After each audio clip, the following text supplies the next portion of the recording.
Hello there, you beautiful people. My name is Willow's Duality, and welcome back to Supreme Commander Forged Alliance Forever, where today we're going to be looking at a 4v4 played on the map Momentum Valley, and I hope you're ready to strap in and have a fun time because this match goes for a little while, as most of my casts do.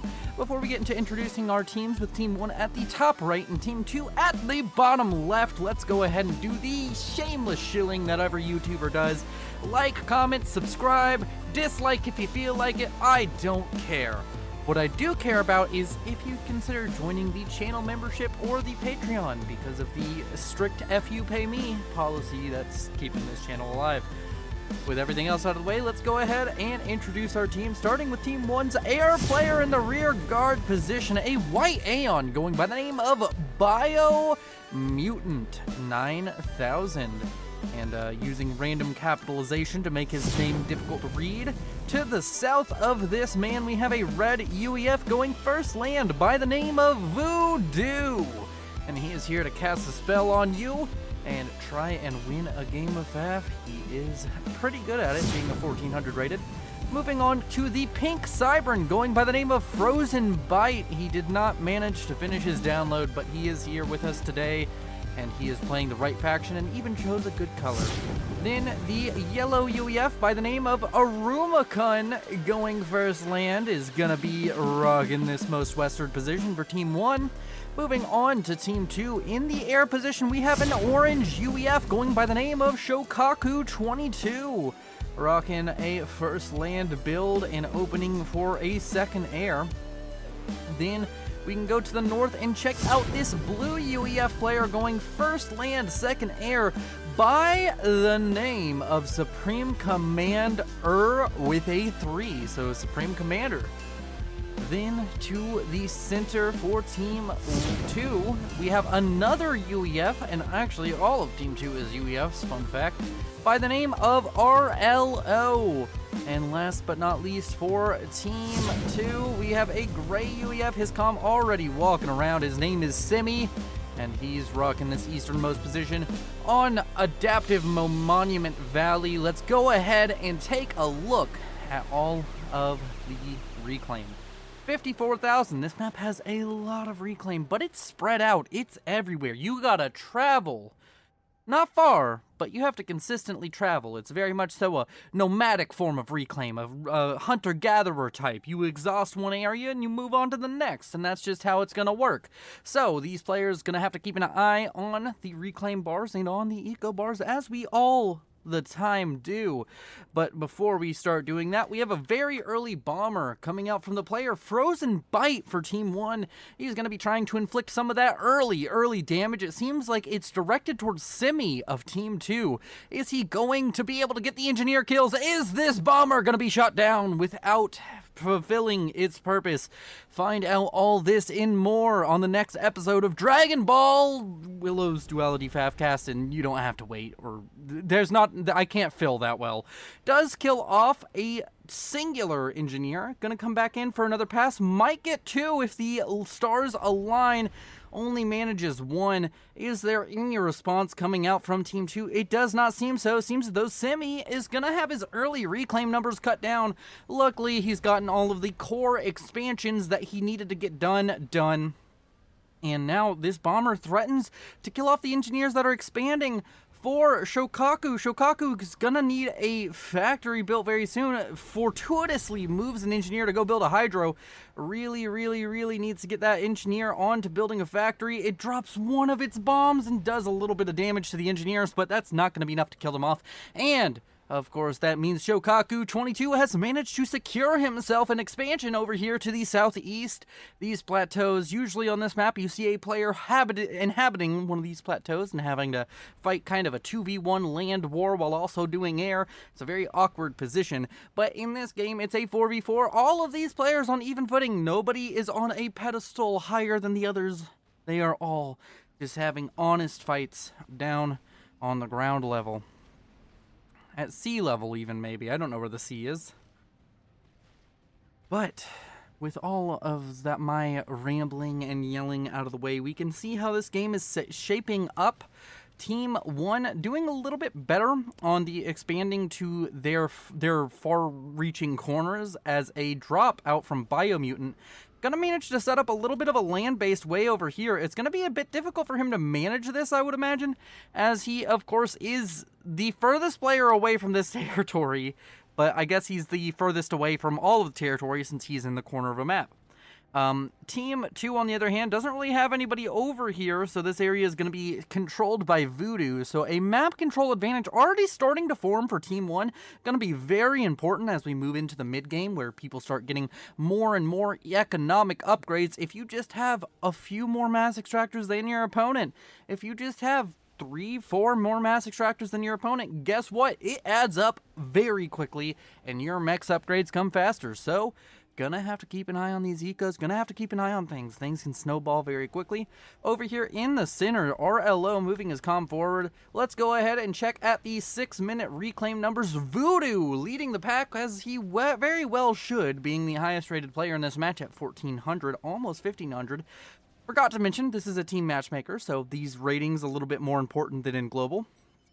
He's at 3.5 thousand reclaim, which he's not using it particularly well unless he's in a huge power stall. No, he's just not getting eco upgrades, which is interesting, but he is getting a lot of reclaim, sustaining himself on that. Behind him, of course, is RLO and Simi, both around 2.8 thousand, nearing 3,000 reclaim. Behind them, Frozen Bite and Supreme Commander, both near around 2k, and everybody else is at 1k or below it. So gonna have to keep an eye on how these players progress and how this reclaim is gonna affect the game. Let's go back to sorting by teams.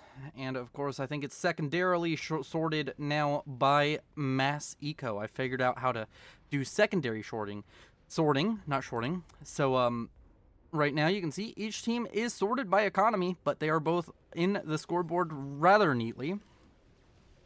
And with our inane ramblings gone now, we are starting to see land spam coming out from these players. RLO having a dominant advantage on the ground right now. I'd like to see him get a little bit aggressive with his units towards Frozen Bite, as Frozen Bite is currently kind of just down here doing his own thing.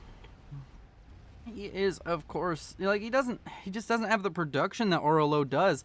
Is RLO on a significant number of factories? I'm very curious. His build seemingly efficient, already up to 6 factories. He has a few paused. I think he should unpause some of these factories. Seems as though he's having trouble spending his mass. Would not want a mass overflow this early on into the game. Needs to start using that mass in some way. You gotta be looking at this top left-hand corner and deciding what you need to do with it.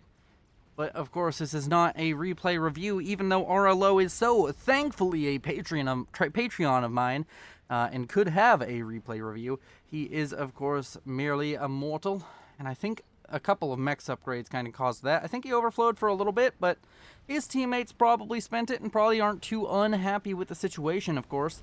Over here to the west, it seems there's a double team of Aruma Kun and Biomutant fighting off the likes of Supreme Commander with a 3, and he is going to be pushed off this position seemingly without contest. I mean, he has some factories here, but once this point defense goes down, there's like 3 scouts and a tank. That's not a very good fighting force. RLO dispatching a few units over to the northwest, it seems. Going to try and cut off some reinforcements coming out from Arumacun. And over to the east, he's trying to fight off the expansion of Voodoo. But overall, it's looking a tad bit desperate for Team 2 right now. They're not really doing well on map control. And overall, it just seems as though Team 1 is going to be dominating. Like, they've gotten both corners of the map. That's going to very quickly, and it's already resulted in about a 10 mass a second lead. And 8 minutes in, I consider that significant. Most of the lead going on to players such as Frozen Bite and Biomutant. But very soon we're going to see, of course, Voodoo skyrocketing in his economic power as he's getting a lot of mass extractors very early on. And Biomutant also starting to shore up. He's going to get basically 5 to 6 mass extractors that don't necessarily belong to Team 1. And Voodoo, of course, doing the same. Usually this area is contested on both sides on this map. Both teams have to contest these areas. That's where the main bit of fighting goes on, because the center, there's not really much to fight over. There's a couple mexes, but once the reclaim's gone, there's no reason to fight.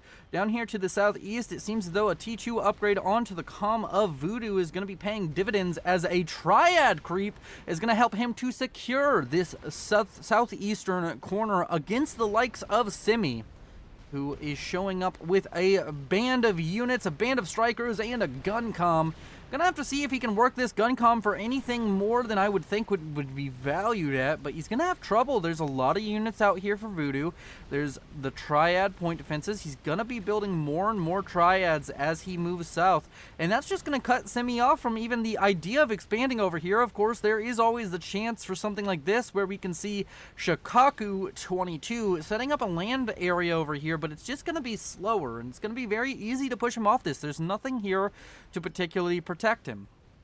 Of course, if Voodoo overcommits down here to the south to kill off this, you might see a Simi show up with some units and really shimmy his way over towards Voodoo's main base, but he has to now deal with Triads, and who wants to deal with Triads? That's just a whole lot of trouble that you don't want to deal with very often. So just seems like a difficult situation for Team 2. Gonna have to see if they can dig their way out of it, or if they will collapse underneath the weight of the early aggression coming out from Team 1.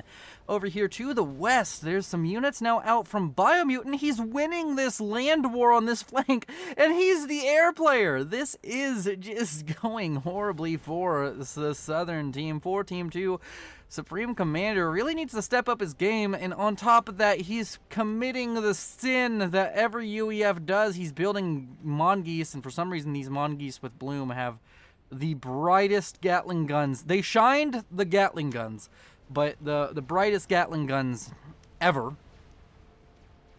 on this map in particular. Probably something to do with the shaders on this map layout. And overall, RLO trying to cut off reinforcements and get in behind the forces of Biomutant over on this western flank. The Mongoose dying to T1 tanks because Mongoose are bad if you don't have the APM or the micro for them. Stop building Mongoose if you're not good. If you... I need to, like, have some kind of system. If you are under 1500 rating, and you... well, okay, if you're under 1500 rating and you're not a gap-only player, those two conditions... guess what? Don't build fucking Mongoose. You all are bad at it. I'm bad at it. Stop building fucking Mongoose. Same with hoplites. Build tanks. Tanks will win you shit. You're losing against Auroras with Mongoose. Auroras are like the worst T1 tank. These Stingers are going to be more effective than your Mongoose. Stop building Mongoose. Supreme Commander, if you're watching this, I revoke your Mongoose card. You can go take it and throw it in a fire and never come back with it. I believe in you, but I do not believe in your Mongoose. Build fucking pillars or go with a race that doesn't have Mongoose or hoplites. Oh, man. I don't know why I'm so heated about the Mongoose hoplite thing, but I've been yelling it since like my second cast or some shit like that. And maybe people just keep, like, I know not everybody in FAF watches me, but I, like, how many of you have been building Mongoose constantly and losing fights that you would have won if you built pillars? Be honest with me, you UEF bros. I was one of you.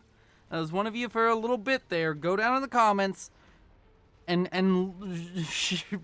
hang out your dirty laundry. Tell me your sins of being a dirty, dirty Mongoose spammer. Down here to the southeast, we have Voodoo moving forward with his forces and going to be forcing Shokaku 22 off of this position, and this is just going to be a worse and worse position as time goes forward. He also has a couple of tactical missile launchers. I don't know if they've fired. If they have, they haven't managed to kill anything. But we can go ahead and track this one, which is about to be loaded right now. Let's see if he fires anything out of it. Be very curious if he does.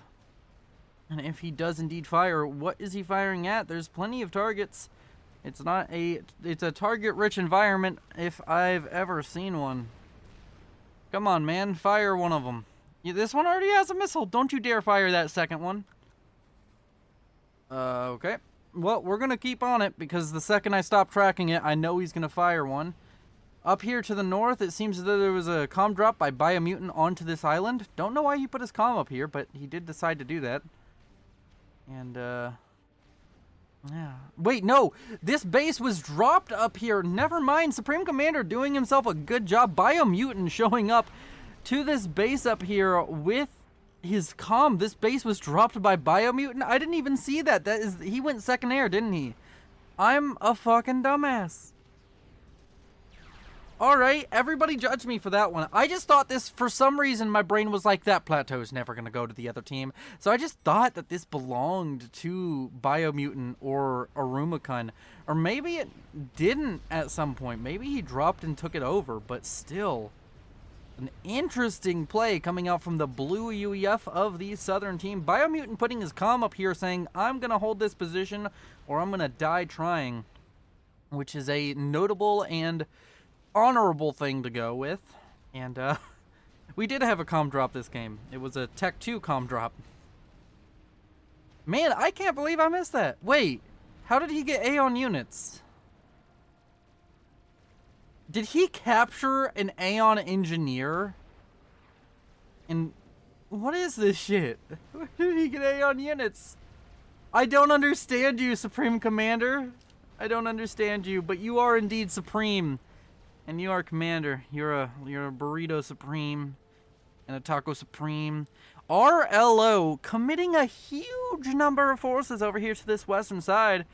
Gonna have to see if it pays off. Of course, now over here on the southeast, we have Voodoo setting up shop, and he's getting up to a healthy 83 mass a second. The only player ahead of him this game is his ally Biomutant at 95.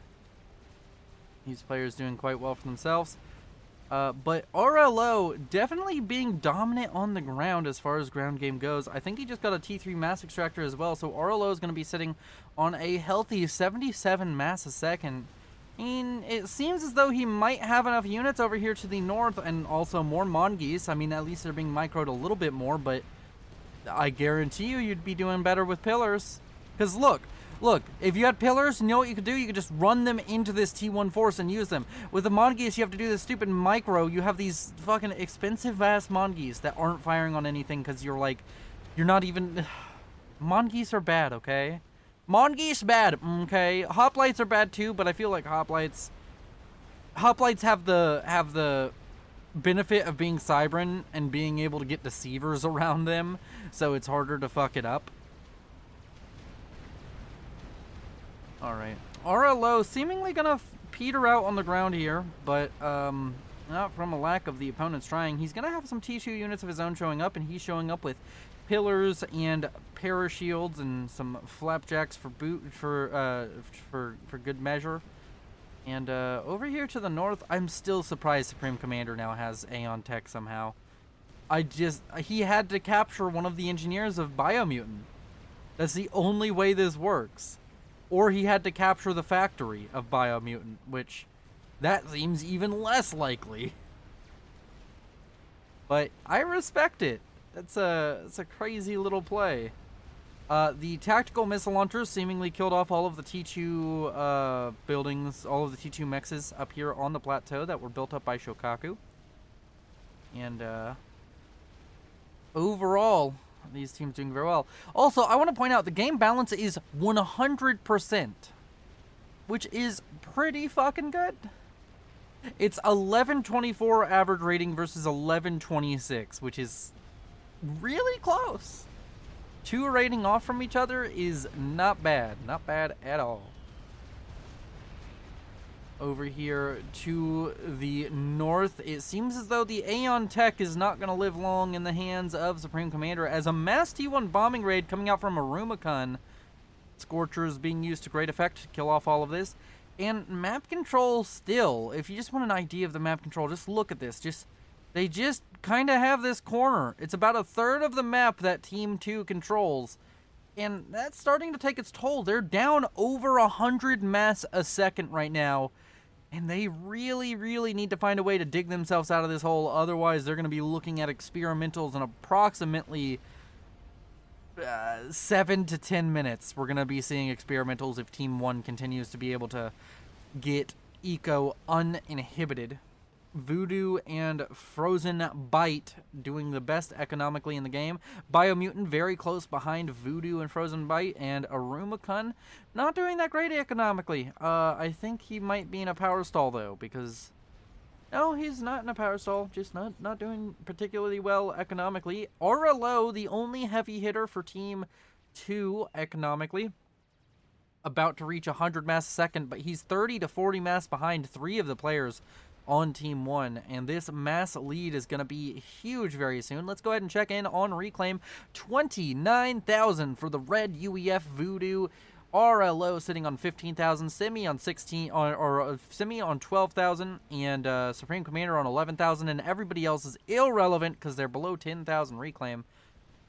And of course, we want to get this resorted by the right measurements.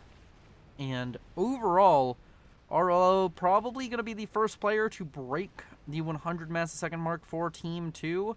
But he has some heavy lifting, or either that or his team really needs to start ecoing hard right now. Because at this point, apparently getting map control is no longer an option. It seems there's an attack over here. It seems if RLO could just get the forces together to try and force Arumacun's forward production off of this position, if he could get rid of this forward production, he could easily reclaim this northwestern corner. But he's just struggling, and that's just been the story of Team 2 this entire time. They've been struggling. They've been fighting to gain territory, but they have lost every single fight. From the drop, apparently, for Supreme Commander to the north, trying to take over the plateau, to the large pushes of RLO, to Simi getting blocked off by that T2 gun, or that T2 upgrade earlier, which completely shut down his gun upgrade.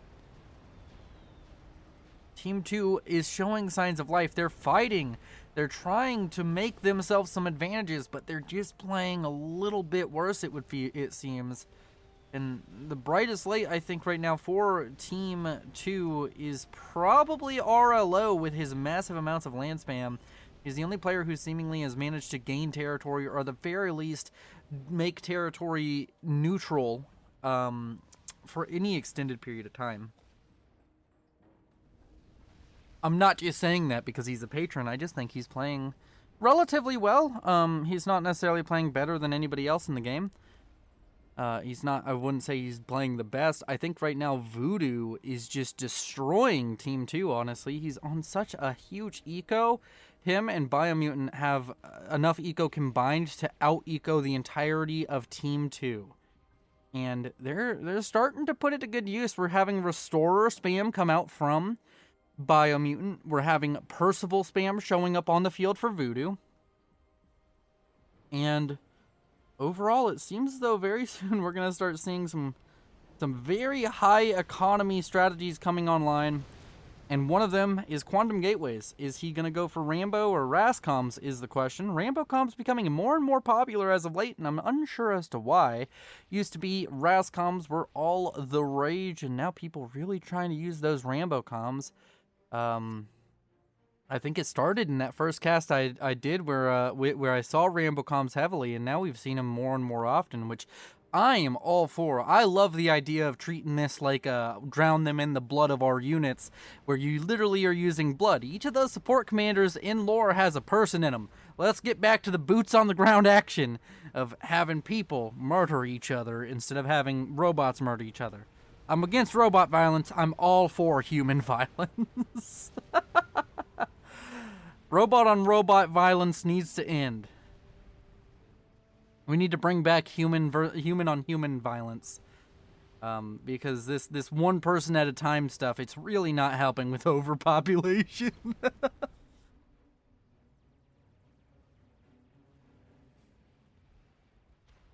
And as we take a small breather, as nothing seemingly going on, we have some restorers up here in the north, but I don't know, it just seems like you're going to need some ASF to deal with it. I don't think that Shokaku has the ASF to fight off his opponent currently.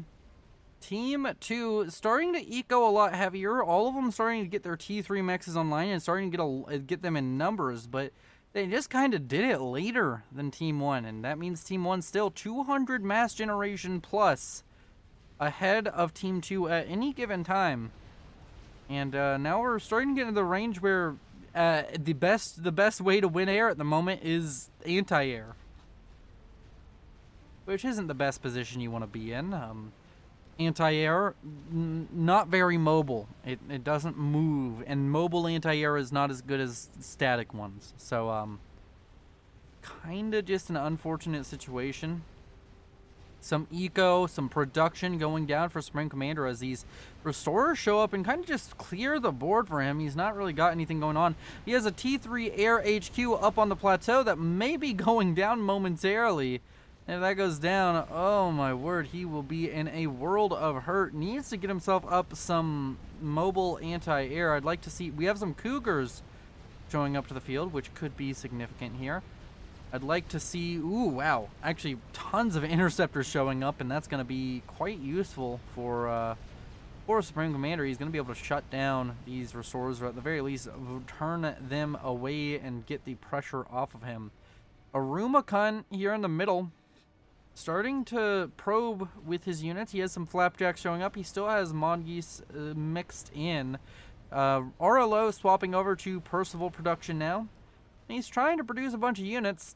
RLO seemingly having struggles with determining where he wants his units. It seems he's committing just enough to get no progress anywhere.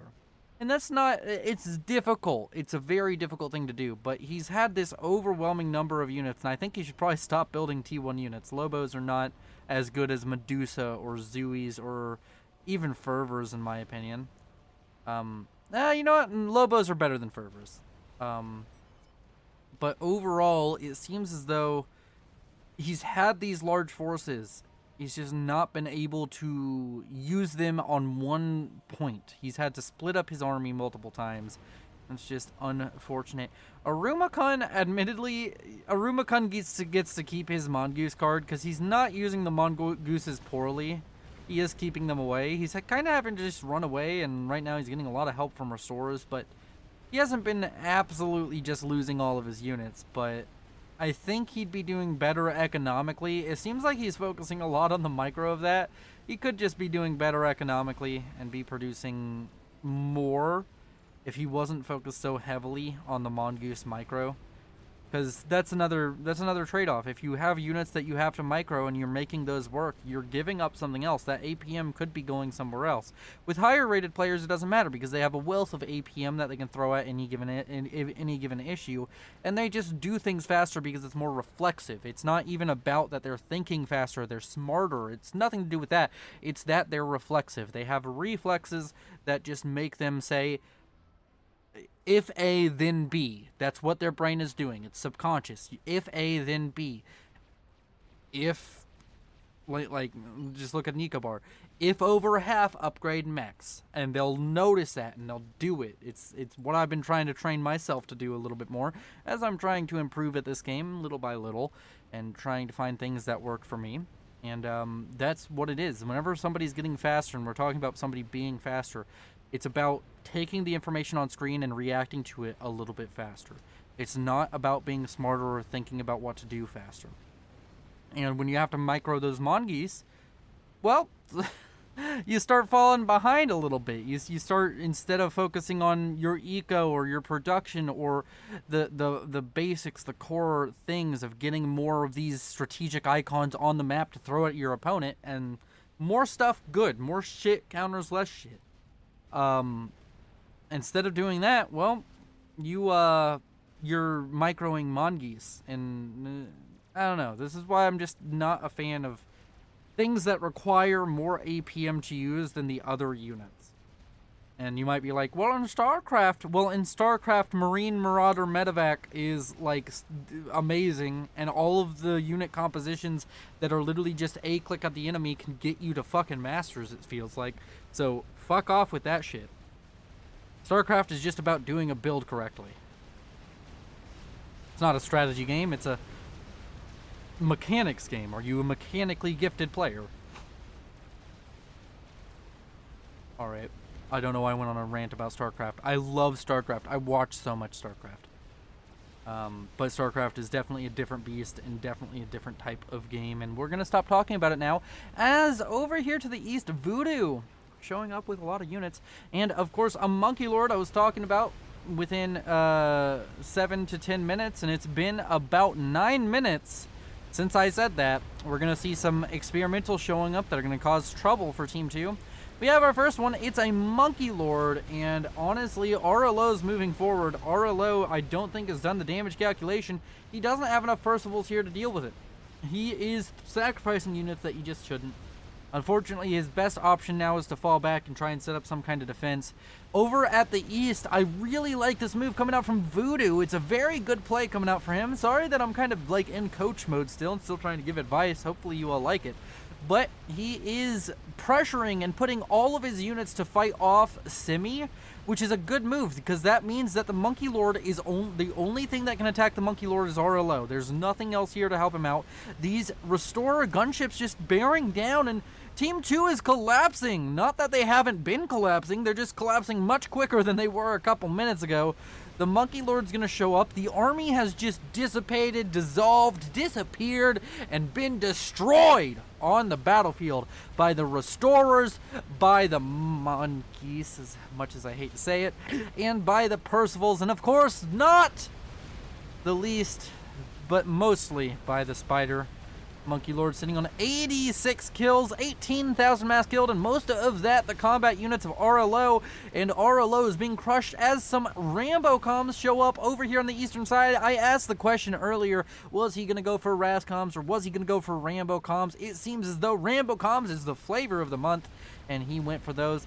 The Monkey Lord may be killed by some stingers, but that's not going to be the case, as Biomutant shows up with a whole horde of ASFs to shoot down the puny stingers from the sky, and the Monkey Lord continues to wreak its destruction and go with the rain of death that it's been spewing out across the lands for a seemingly an hour, but it's only been a couple minutes that they've been dealing with it.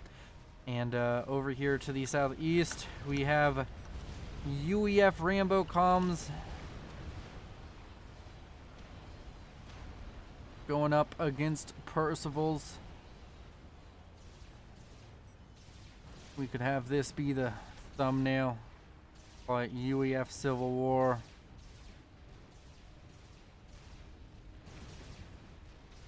The UEF Rambo comm does look cool. I think the design of the UEF Rambo comm is cooler than the design of the UEF comm. And anybody who wants to go into the comments and fight me on that one, I will have a discussion.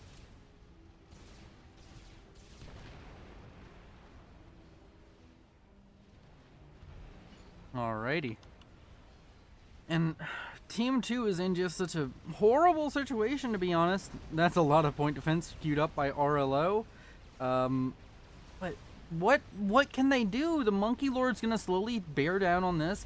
Nobody has enough Percivals. Simi has the most Percivals on Team 2, and he might have enough for the Monkey Lord, but what about after that? That's not the only experimental. There's a Megalith about to finish now for Frozen Bite.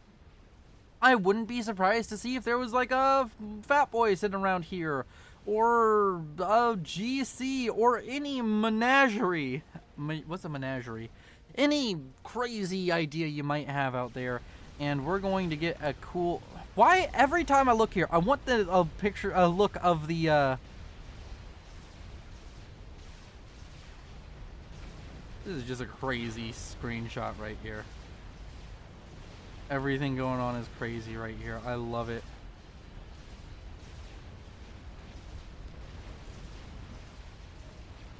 Is the Monkey Lord gonna die? Or are the broadswords enough? Find out soon. Ooh, no more broadsword fire coming in, so it does seem as though the broadswords are enough. UEF battles left and right. So much UEF on the field right now. Multiple Rambo comms here. I'd like to see one of the bubble shield comms. It's the strongest shield in the game, is the UEF SCU bubble shield. And now, as the SCUs walk forward, gonna build a Ravager really quick. The Monkey Lord falls back. The Megalith walks forward. And I think the Megalith might be what Team 1 needs to finally break this fire basing going on by Team 2. Simi has a ton of production of Percivals. If he can manage to keep it alive, it'll be great, but it's looking like it's going to be harder and harder with Ravagers showing up on the field, going to be able to fire at those factories. RLO trying to set up more and more unit production, it would seem, trying to just get anything to throw in between himself and the opponents.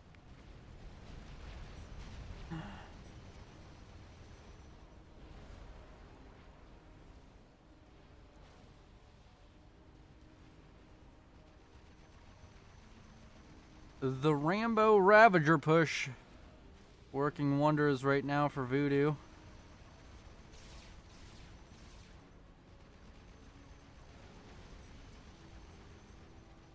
And kind of a crazy situation that Team 2 finds itself in.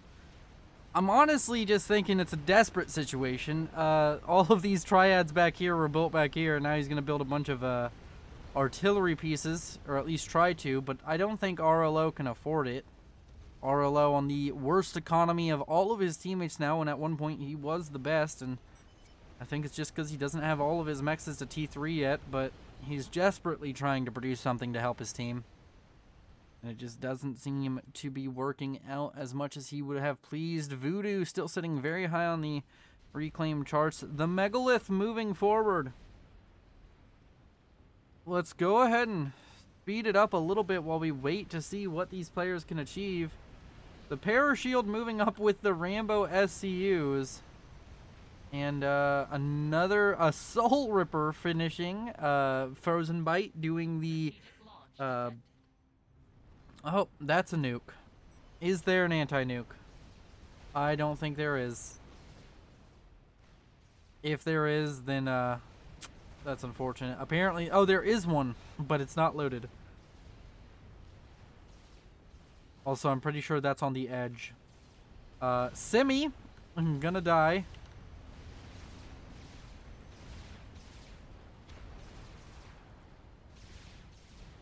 And, an unfortunate situation for Team 2. As Simi not only died, but lost all of his production, and now there's a Soul Ripper coming in. I don't even know if that might have killed off the ASF that would be able to be used against this, but there's broadswords, which are really good at killing Soul Rippers, and there's also a Megalith. Cybran Supremacy is what's on show here. The team with a Cybran won, and the team with 4 UEFs lost. RLO goes down in a nuclear hellfire of death, and we can speed it up as the game ends itself, and I can say thank you to my Patreons and leave you all with a beautiful look at this game. Please consider joining the channel membership down below with the join button. Please consider joining the Patreon if you would rather support in that way. It is of course a link in the description to that. You all are oh so beautiful, and I appreciate each and every one of you. As these bases get destroyed, know that no one can ever destroy just how amazing the community we've made here at Willow's Duality Industries is. I don't know, I'm just stalling. I'm just fluffing stuff up. I'm just trying to make you feel good about yourself, because you deserve to feel good, and you deserve to know that you're appreciated. Yeah, that's about it. But yeah, thank you all for watching. It's been beautiful. Goodbye.